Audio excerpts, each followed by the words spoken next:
Bang, bang. Bang, bang. Yeah. Bang, bang. Welcome everyone to this week's episode of Unrooted Women's Basketball Edition, and my guest for this week's show was none other than senior guard on the women's basketball team, Celina Pagan. Celina, thanks so much for joining me on the show. Thank you. Thanks for having me. You're very welcome. Let's start by getting to know you a little bit better. Last week, head coach Shannon Spataro said on the first episode that you could be a judge on The Voice. Now, I know that you know how to sing pretty well. How did you learn to sing pretty well? It's funny. I didn't really learn how to sing. I just started singing. It just happened. Yeah, exactly. Like maybe at the age of 5, I want to say. It's funny because my dad, he's a singer. Like he doesn't sing out there, you know, perform, but he does love to sing. I did not get it from my mom. Sorry, Mom. But my dad, and ever since I was young, my sister and I, we always used to sing, and my dad would say, "Oh, you guys want to sing the national anthem for UH basketball? I mean, football." You did it for... Wow. Yeah. So he would be like, "Oh, you have to do it. So when we were young, we would always start singing at the top of the stairs. So it kind of just started when I was young. And then you got to do the national anthem for a few Menlo College games last season as well. And I remember I was very bummed I didn't get to hear you do it. Oh, you didn't? Yeah, you no, weren't there. I wasn't there. I was doing, I think I was doing baseball or softball or something else that weekend, and I was not there. Well, I'll have to do it again then. You better do it again this year. Maybe senior night. Hopefully I'll be there. I will try to make sure I'll be there since I missed senior night last year. Yes. Now, you played collegiate ball at Mission College for 2 years before Menlo. How did that help prepare you for a step up to playing here at Menlo? I feel like just jumping straight from, well, I'm from Hawaii, so there's not a lot of competition there, I would like to say. But jumping from there into Mission College, I felt like just like getting a foot into the door at a collegiate level of basketball definitely helped me and made me a better player. And my coach there was great. He really helped me perfect my shot and become a better shooter. And I feel like getting that experience and that exposure to college ball really made me feel like, okay, I'm ready for the next level. And a lot of people think junior college isn't as competitive, but really there's some very, very talented players. Yeah, a lot of players do what you did, spend a couple of years there just getting yourself ready and then make the jump to the next level. So it's not what people think. Now, you and Alexis Delovio are both from Hawaii. How cool is it that last year and this year, Menlo College is going back to Hawaii to play in the Hoop and Surf Classic during December? So awesome. That was definitely one of the main reasons I was like, oh, I'm going to Menlo. We go to Hawaii to play because we aren't as lucky as some of the my other teammates to get, you know, their family come out to support them and all that. Of course, my family does fly up here and there to watch some of the games, but being able to go back home and seeing friends and family and everyone there to come watch a few games is so awesome. It's like back in high school, like, yes, I'm playing for all my friends and they're all there. So it's really cool. Makes you want to step your game up just a little bit more in those games. Yes, definitely. It's really cool. All right, now let's talk a little bit about the team now. This is the best start for a Menlo College team since 2012. That year, the Oaks went 10-0. You ladies are 7-0. What's been the secret behind this wild success? I think this year it's a lot about our chemistry. So we are a very close team. And last year we were close as well, but I felt like this year we made it a point. We're like, okay, guys, this year we have to be close. We have to do this. We have to do that. We have to have really strong chemistry. And I felt like, of course, new people coming in like Mira and Destiny Bowie. We call her D-Boo. She, you know, they definitely helped us in. D-Boo helping us inside. A.B. Stowe being very strong. Madison Michaelis. Just a lot of hardworking players coming in and very dedicated to win this year. For sure. Now, the last 3 games have all been blowouts. Really a strong dedication to winning in those games. Oh, yeah. But what impresses me is the way that the defense has really been starting to come together. How does such an offensive-minded team, one that's putting up 85 points a game, learn to tighten up the defense as you have the last 3 games?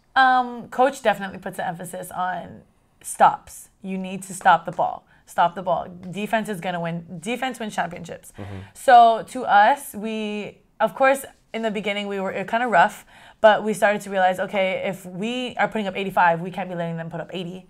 So we started to lock down, and in practice, we do a lot of defensive drills, and we have like competitions and stuff like that. So that kind of makes us ready to go and realize, okay, we need to get some stops and able to keep this winning streak going. Yeah. Now, the one thing everybody notices about this team, like I mentioned, the way you guys are able to score points. You're a very offensive-minded team. We knew there were a lot of shooters on this squad, but it's all come together this season. Where does it come from? Dedication. I felt like this summer, a lot of our shooters, we took the time to get in the gym and work on our shot. And when last season ended, Coach worked on a couple of us, actually.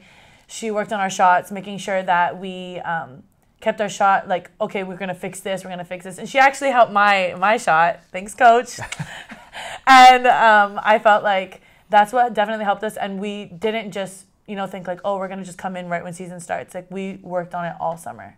So I felt like that's what helped the shooters become more consistent this year. Is there any type of competition amongst you and the other guards on the team? Oh, yeah. In practice all the time, especially Ashlyn. Ashlyn Monk, my girl. But we do a lot of competition. A lot of us guards, we do shooting in the beginning of practice every day. And there's teams blue and white. So we always try to win. The very first thing you could win is the shooting drill. So we're always like, 1 for blue, 1 for white, 1 for blue, 1 for white. And we always go at it and we're like, okay. So we're very, very competitive, and that's what helps us as well, too. For sure. Yeah. Now, there are 2 more games against Cal Pac opponents this weekend, Maritime and UC Merced. How does Shannon Spataro's experience against these Cal Pac schools help prepare you ladies for these matchups? Because she's been here for 10 years, so she knows them very well. Yes. Well, Shannon, she's such a great coach. So she knows people's strengths in and out. And what we do, we always have a scout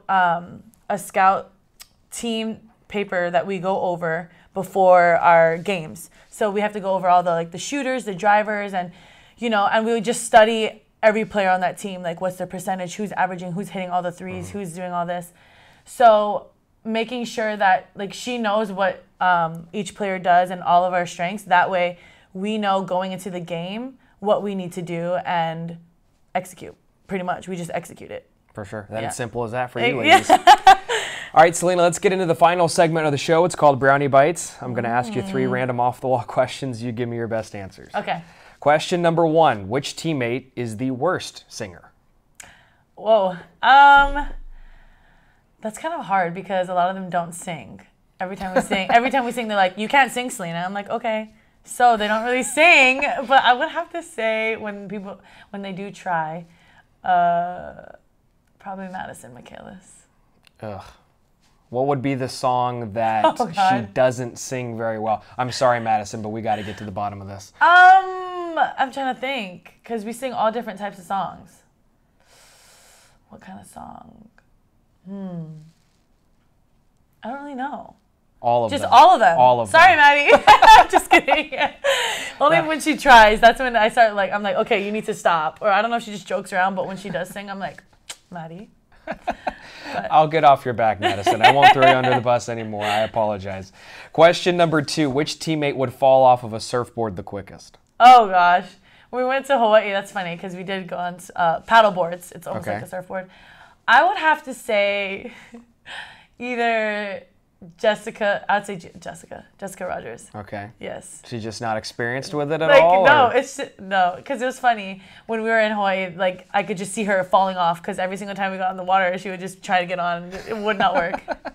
So, I think if I were in any way, shape, or form on that trip, I probably would have been off very quickly as well. That's not my strength in life. No. Surfing, paddleboarding, no. I'm not that coordinated with it. Right, I feel it. And then question number 3. What is the go-to karaoke song for most members of the team? Or maybe a hype song or something like that. What do you got? I would say Super Bass for the karaoke song. Super Bass by Nicki Minaj. We like to get hyped to that song before games. Our go-to song lately, I feel like, has been Pie by Chris Brown. I don't know what that is. It's a good song. A lot of us, I feel like it's been overplayed now at this point. Everyone's like, okay, we're over it. Yes, yeah. We get it. We don't like the song anymore. But definitely Super Bass by Nicki Minaj for a karaoke song.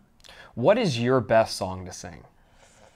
Everyone knows this. My go-to, I don't know if it's my best song, but my go-to is Alicia Keys' If I Ain't Got You. Ooh. Yes. You want to give a few bars? Right now? Yeah. Oh, okay. Why not? Okay. I won't watch. Some people live for the fortune. Some people live just for the fame. Some people live for the power. Yeah. Well done. Oh, that was awesome. you.